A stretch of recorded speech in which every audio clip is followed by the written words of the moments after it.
Éducation. Oui, merci. Bonjour à toutes et tous. Pour la CGT Éducation, l'enseignement professionnel est un enjeu de classe dans la mesure où 60% des élèves qui sont scolarisés viennent d'origine sociale défavorisée.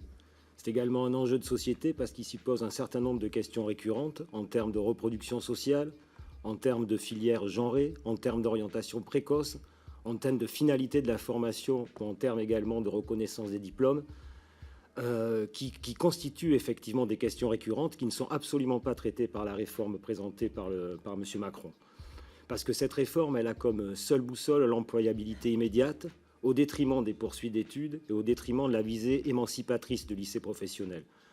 Pour nous, le lycée professionnel doit former un homme, un citoyen, un travailleur. Or, avec cette réforme, on va en arriver à former un travailleur qui sera rémunéré en fonction des compétences dont aura besoin le poste de travail qu'il occupera temporairement. C'est pour ça que pour nous, cette réforme, elle est d'une brutalité sans nom. Elle est d'une brutalité parce qu'elle se met en place dans les 3 niveaux de la formation en même temps, en seconde, en première, en terminale à la rentrée 2024. Elle est d'une brutalité très forte également par le nombre d'heures qui est supprimé. Ça a été évoqué tout à l'heure, d'autant qu'elle se conjugue avec les heures supprimées par la réforme Blanquer. Donc on voudrait nous faire croire qu'en supprimant autant de semaines de cours, on va mieux qualifier les élèves et mieux leur faire poursuivre des études. Ça semble quand même être vraiment de l'ordre de l'illusion. Elle est brutale également sur la dérégulation de l'année de terminale, avec l'avancement des examens en mai, alors qu'au contraire, dans la voie générale, on vient de les reculer parce qu'on avait constaté que les faire passer en mars, c'était un échec. Et ça, sans aucun aménagement de programme, ce qui ne correspond absolument pas au rythme d'apprentissage des élèves de lycée professionnel. Le parcours en Y est basé également sur cette idée qu'en définitive, les élèves ont moins poursuivi d'études pour aller davantage en entreprise. Et on aimerait attirer votre attention sur le danger que peut constituer l'entreprise en termes d'accidents du travail, en termes d'exposition au risque, et également en termes de violences sexistes et sexuelles sur les jeunes. C'est pour ça que nous vous faisons 3 propositions pour mieux encadrer les PFMP et plus protéger les élèves.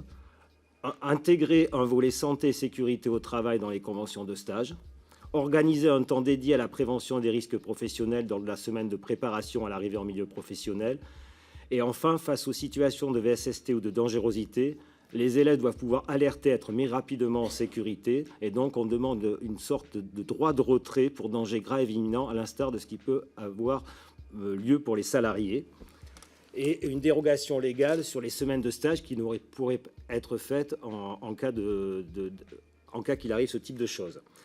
Sur la carte des formations, quelques mots également, puisque vous avez interrogé là-dessus. Donc on est vraiment sur cette idée qu'il faut fermer des formations prétendument non insérantes et ouvrir des formations par rapport aux métiers en tension, aux métiers d'avenir. Nous, il nous semble que c'est un paradigme qui n'est pas bon, d'une part parce que ça assigne les élèves à résidence, mais aussi parce que ça va avoir des conséquences en termes de reconversion sur les collègues, mais surtout parce que si les métiers sont en tension, c'est bien parce qu'en général, les contrats de travail qui sont proposés sont pas très bons, puisque c'est des contrats la plupart du temps précaires, des CDD, des temps partiels contraints, parce que les conditions de rémunération n'y sont pas dignes et parce que les conditions de sécurité, souvent, y sont déplorables. Donc il nous semble que ce n'est pas le bon paradigme et qu'il ne faut pas fonctionner de cette façon-là.